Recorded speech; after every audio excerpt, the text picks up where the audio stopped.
Hey guys, in this video I'm going to show you how to use your own voice in Suno AI Music Generator. If you find this video helpful, please consider to like this video and subscribe to my channel. In saying that, let's just jump straight into the video.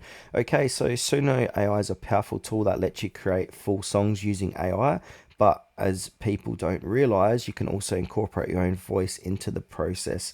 Now, while Suno doesn't always allow direct voice uploads in every mode, there are simple workarounds to include your vocals and make your music feel more professional or personal and unique.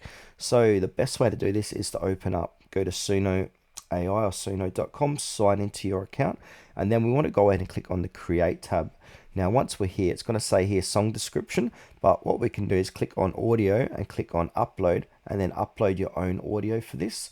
So go ahead and upload your own audio. So I'm going to choose this. My tutorial is audio.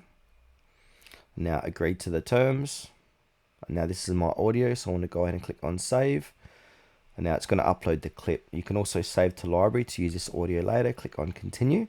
Now wait for that to upload. Now from here, what we can do is add a prompt. Say, for example, turn this into a pop song with instruments, and then go ahead and create your track. You can add some inspiration here as well. So this is basically the only way you can upload your own voice inside of Suno AI.